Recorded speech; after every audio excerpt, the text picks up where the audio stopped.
하나님의 말씀을 보시겠습니다. 하나님의 말씀은 누가복음 23장 34절에 있는 말씀입니다. 누가복음 24장 34절에 있는 말씀입니다. 누가복음 23장 34절 같이 말씀을 보겠습니다. 이에 예수님께서 이르시되 아버지 저들을 사하여 주옵소서 자기들이 하는 것을 알지 못함이니이다 하시더라. 그들이 그의 옷을 나눠 제비 뽑을세. 다시 한번 읽어보겠습니다. 누가복음 23장 34절. 누가복음 23장 34절 23장 34절이요. 같이 다시 한번 읽겠습니다. 시작. 이에 예수님께서 이르시되 아버지여 저들을 사하여 주옵소서 자기들이 하는 것을 알지 못함이니라 하시더라. 그들이 그의 옷을 나눠 제비 뽑을세. 아멘. 이 모습은 예수님의 십자가 위에서 기도하신 7마디의 기도 중에 처음 말씀입니다. 근데 이 처음 말씀이 어떤 말씀이냐면 예수님의 용서의 기도예요. 용서의 기도. 그래서 용서의 기도에 대한 말씀을 이렇게 같이 나누겠습니다. 그러자 예수님께서 지금 말씀하세요. 어떤 말씀을 하고 계시냐면은 이렇게 32절 33절을 보세요. 또 다른 두 행악자도 사형을 받게 되어 예수님과 함께 끌려가니라. 그러면서 33절 해골이라 하는 곳에 이르러 거기서 예수님을 십자가에 못 박고 두 행악자도 그렇게 하니 하나는 우편에 하나는 좌편에 있더라. 하나는 예수님의 우편에 하나는 예수님의 좌편에. 그러자 예수님께서 말씀하시고 계신 거예요. 네? 그런데 뭐라고 말씀하시냐? 아버지여 이렇게 불러요. 여러분 우리가 아버지를 부를 때 우리가 유교 문화에서는 가까이 하게 넘은 당신이 아버지 같아요. 그런데 하나님께서 예수님께서 하나님을 아버지요 이렇게 부르실 때에는 사랑과 은혜와 긍휼이 많으신 아버지요 이렇게라고 부르고 있는 거예요. 네? 십자가에서 지금 뭐 하시면서 십자가에 달려 온 인류를 위한 고난의 잔을 지금 마시고 계시면서 그 엄청난 고통 중에 아버지요 이렇게 부르시는 거예요. 그런 다음에 뭐라고 말씀하시냐? 저들을 사하여 주옵소서. 이렇게. 여러분 저들을 사하여 준다는 말이 무슨 말이에요? 용서해 준다는 거예요. 차라리 사하여 준다 이렇게 하지 말고 저들을 용서하여 주옵소서 이렇게 번역했으면 참 좋았을 텐데. 뭘 사합니까? 애들한테 이렇게 얘기하면 알아듣겠어요? 차라리 용서하옵소서 이렇게 번역하면 그게 잘된 번역이에요. 그래서 저들을 사하여 주옵소서 이렇게 말씀하시는데 예수님께서 당신은 그들을 용서하옵소서 이런 기도를 하나님께 예수님이 들으시는 거예요. 그래서 이것을 뭐라 그러냐? 예수님의 용서의 기도라고 하는 것입니다. 아멘. 여러분 인생의 삶을 살다 보면은 용서가 그렇게 쉽지 않다는 걸 알 수 있어요. 여러분 곰곰이 한번 생각해 보세요. 인생을 70 사시고 80 사시면서 내 인생의 삶에 상처를 주고 마음 아프게 했던 사람들을 용서하는 게 쉬워요, 어려워요? 어렵습니다. 죄송합니다만 그놈의 새끼를 용서할 수가 있는 게 그렇게 쉽지가 않아요. 그래서 주님께서 십자가에 못 박히시면서 그 당시에 서기관들, 대제사장들, 율법학자들, 로마 병정들, 그리고 예수님을 거역하는 수많은 사람들, 오늘날로 말하면 우리와 같은 사람들, 우리도 하나님의 은혜 때문에 구원받아서 예수님을 알게 된 거죠. 예수님을 믿기 전에는 하나님을 대적하고 예수님을 대적했던 그런 사람들인데, 그 사람들을 향하여 예수님이 첫 번째 기도하신 것이 저들의 죄를 용서해 달라고 하는 기도입니다. 또한 스데반도 이와 비슷한 기도를 했어요.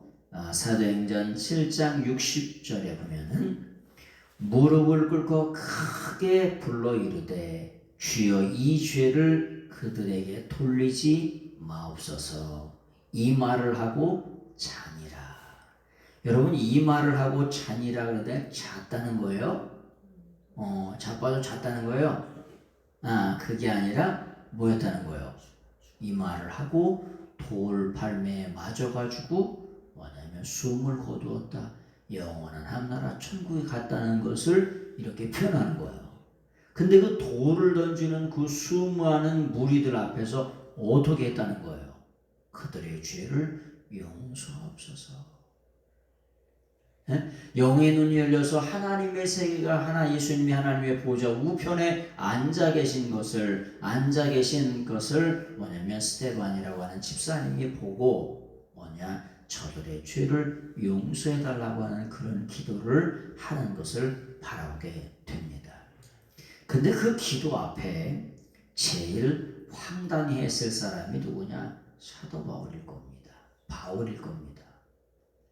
이 스데반이 죽는 게 당연하다. 죄송합니다만 이 새끼 죽는 거 당연하다. 이렇게 생각해가지고 신발을 벗고 옷을 벗어서 증거표를 삼았어요. 내가 보증을 쓸 테니까 이놈 죽이는 거 이거 당연하다. 당연히 마땅히 죽여야 된다. 라고 하는 것에 가편 투표를 하고 자기 옷을 벗어서 증거표를 삼았던 사도 바울이 딱 보니까 무슨 기도를 하는 거예요? 주님, 하나님, 이들의 죄를 저들에게 돌리지 말라고 하는 그런 기도를 하는 거예요. 그래서 사도 바울이 이 기도를 듣고 과연 저런 기도가 어딨나? 그래서 스데반의 기도 한마디에 사도 바울이 새롭게 거듭나서 놀랍게 삶의 반전을 이루는 것을 바라보게 됩니다. 여러분, 우리가 기도하면서 용서해 주시옵소서, 이렇게 사하여 주옵소서 이렇게 기도하는데, 용서하는데 여러분 무조건 해야 돼요? 묻고 따지고 용서해야 돼요? 무조건 용서해야 되죠? 말은 잘한다. 근데 그렇게 돼요, 안 돼요? 안 돼요. 쉽지 않아요. 그런데 예수님은 무조건 용서하셨어요. 어떤 사랑을 가지고? 아가페의 무조건적인 사랑을 가지고, 하나님의 전적인 사랑을 가지고, 한량없는 하나님의 그런 전적인 사랑을 가지고 용서하셨다는 거예요. 그래서 용서하셨는데 제2과거라고 하는 게 무조건 용서하셨다는 거예요. 이 스데반도 저들의 죄를 무조건 용서해달라고 하는 그 기도를 누가?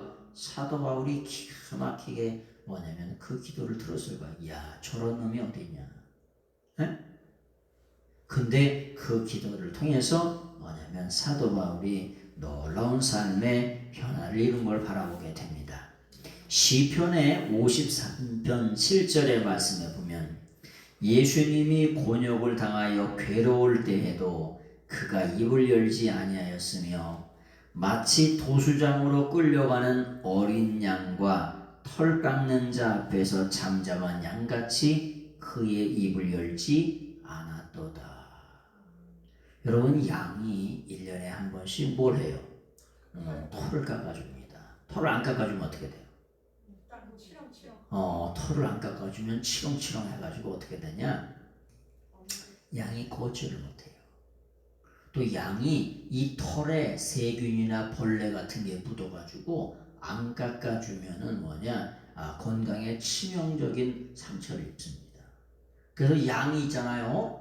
5년 토픽에 나왔는데 5년 동안 잊어먹어가지고 양을 안 깎았어.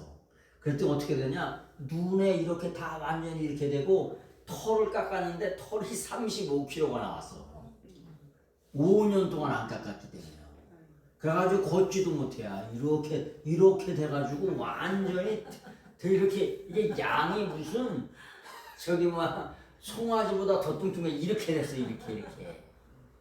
그래서 1년에 한 번씩 털갈이를 하고 털을 깎아야 돼요. 깎아줘야 돼. 근데 그 양을 깎는 걸 보니까 여러분 양을 털 깎을 때 어때요? 여러분 애들 머리 깎이려면 어때? 난리가 나죠. 거기서 오르렁 깎꿍하고서 사탕을 주고 그냥 머리 한번 깎이려면 난리 나? 난리 나죠. 근데 털 깎는 자 앞에 양은 어떻게 되냐? 그냥 이렇게 배 깔고 이렇게 누워있으면 그냥 가만히 있어요. 양이 날 잡아잡소 그리고 가만히 있어. 날 잡아잡소 가만히 있어요? 그럼 반푼을 수도 없죠. 뭘 날 잡아잡소 가만히 있어. 근데 어린 양은 털 깎는 자 앞에서 잠잠히 있다는 거야. 예수님이 이런 고난과 고통을 당하여도 곤욕을 당하여도 뭐냐면은 털 깎는 자 털 깎는 자 앞에서 잠잠한 양같이 우리 인류를 위한 모든 고난을 전부 다 짊어지셨다는 거예요. 자, 그러면서 마태복음 18장 35절에는 너희가 각각 마음으로 형제를 용서하지 아니하면 나의 하늘 아버지께서도 너에게 이와 같이 하시리라. 그래서 용서를 해야 용서를 받는다는 거예요. 자, 누가복음 17장 4절의 말씀을 한번 보세요. 17장 4절 5절 이 말씀만 좀 드리겠습니다. 누가복음 17장 4절 5절 이 말씀이 아주 중요해요. 같이 한번 읽어보겠습니다. 누가복음 17장 4절 5절 같이 보겠습니다. 시작. 만일 하루에 7번이라도 내게 죄를 짓고 7번 내게 돌아와 내가 회개하노라 하거든 너는 용서하라 하시더라. 사도들이 주께 여짜오되 우리에게 믿음을 더하소서 하니. 아멘. 만일 어떤 사람이 내게 7번 죄를 짓고 와가지고 내 죄를 용서해 주세요 이렇게 간절히 기도하면은 너는 용서하라는 거예요. 7번은 그냥 한 번도 잘 못하겠다. 근데 몇 번을? 7번을 용서하라는 거예요. 그랬더니 더 기가 막혀. 사도들이 주께 여짜오되 우리에게 믿음을 더하소서. 여러분 이게 무슨 말이에요? 완전히 동문서답이에요. 용서하라 그랬더니 예 알겠습니다 용서할게요 이렇게 얘기했더니 이렇게 얘기하면 되잖아요. 그죠? 아니 근데 사도들이 주께 여짜오되 우리에게 믿음을 더하소서. 우리에게 그런 믿음이 있다는 게 없다는 거예요. 없다는 거예요. 네? 용서할 수 있는 믿음이 제자들에게 있다 없다? 사도들에게 없다는 거야. 그래서 믿음을 더해달라는 거야. 그래서 여러분 예수 그리스도를 믿어서 우리가 남을 용서할 수 있다는 것은 우리가 용서받았다는 것을 전제로 해야 돼요. 내가 어떠한 죄인인데 하나님이 어떠한 사랑을 가지고 예수님이 어떠한 사랑을 가지고 나를 용서했다는 것을 깨닫고 믿는 그래서 그런 영적인 무지에서 벗어난 사람들이 뭘 할 수 있는 거냐? 뭐냐면은 용서할 수 있는 거예요.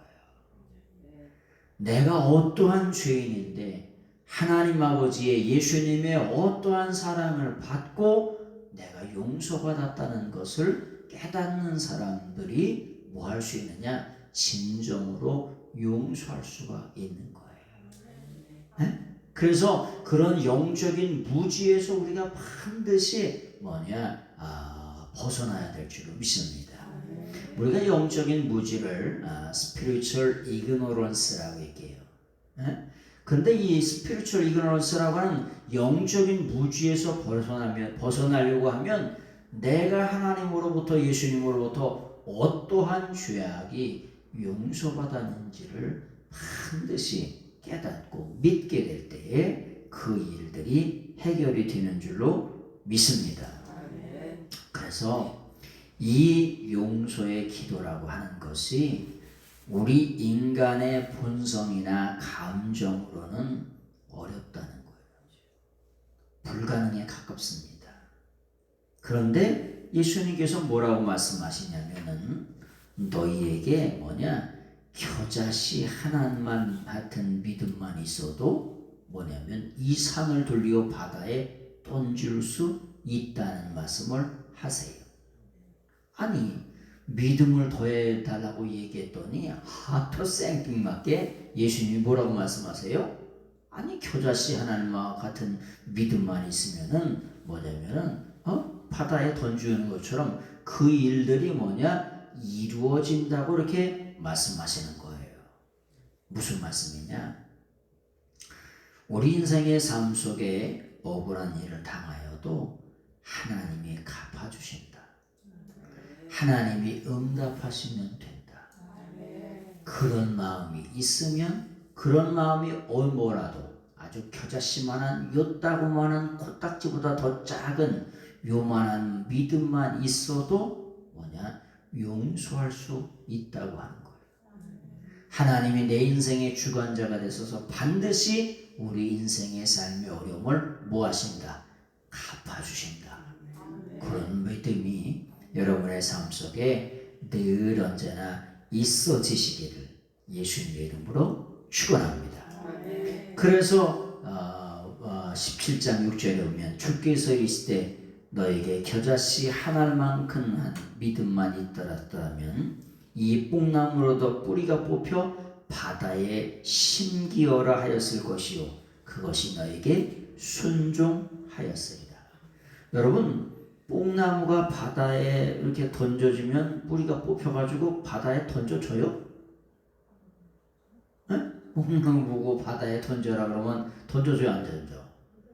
첫날 만날 해봐라 던져지나.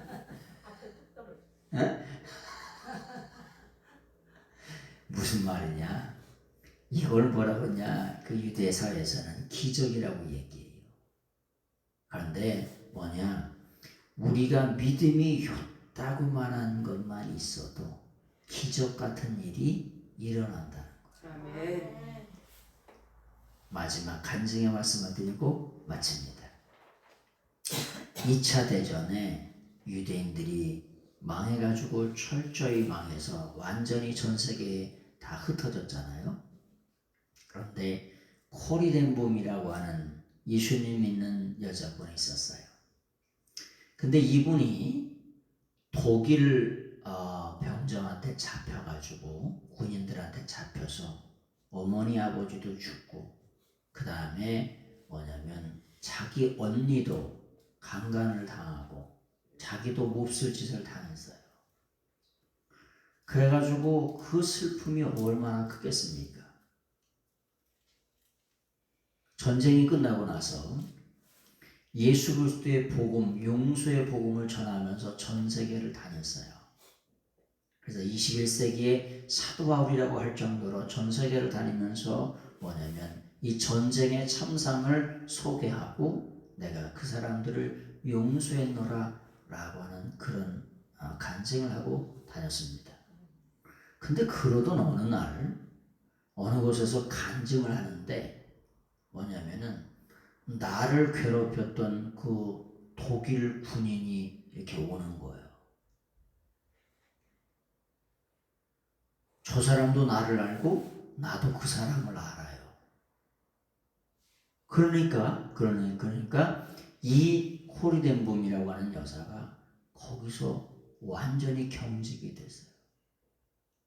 내가 진짜 용서한 줄 알았는데 그래서 내 어머니를 죽이고 내 언니를 그렇게 한 사람을 용서할 수 있을 줄 알았는데 진짜 그 사람이 내 앞에 나타나니까 내가 굳어버렸어요. 그렇게 간증하면서 전 세계를 돌았는데 이게 뭔가. 그런데 성령님께서 뭐라고 말씀해요? 야, 너는 내 손을 조용히 내밀어라 그러시대요. 그 사람이 그 로마 병정, 내 인생을 완전히 짓밟아 버렸던 그 인생이 나한테 오는데 내가 여기 굳어가지고 아무것도 할 수 없을 때 성령님께서 내면적으로 너는 내 손만 내밀어라 그러시대요. 그렇게 이렇게 손을 내밀었더니 그 사람도 이렇게 알잖아요. 손을 붙잡고 하나님 앞에 간절히 기도할 때 그들에게 용서의 마음이 쭉 부어져가지고 거기서 어마어마하게 울었다는 거예요. 그래서 진정한 하나님의 용서를 경험했다는 거예요. 우리가 아주 표자씨만한 조그만 그런 몸부림이 하나님 앞에 또 그 용서하고 용서받기를 원하는 사람한테 내려놓으면, 손을 내밀면 하나님이 역사하실 줄로 믿습니다.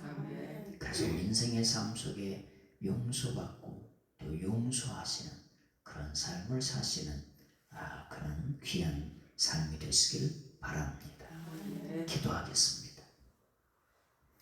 사랑과 은혜가 풍성하신 하나님 감사합니다. 하나님이 우리를 용서하시고 예수님께서 우리를 위해서 용서하는 기도를 해주시는데 무조건 용서해 주시옵소서 라고 하나님 앞에 간절히 기도하신 그 기도 때문에 우리 죄가 용서받은 것을 기억하고 우리도 우리의 삶 속에 있는 모든 일 가운데 하나님 앞에 용서받고 용서하는 저희들 되게 하옵소서. 오늘 이렇게 첫 시간에 하나님 앞에 나와 기도할 수 있도록 허락하신 하나님께 감사와 찬양과 영광을 돌려드립니다. 마음껏 영광을 받아 주시옵소서. 예수 그리스도 이름으로 감사하며 간절히 기도드렸나이다. 아멘. 할렐루야.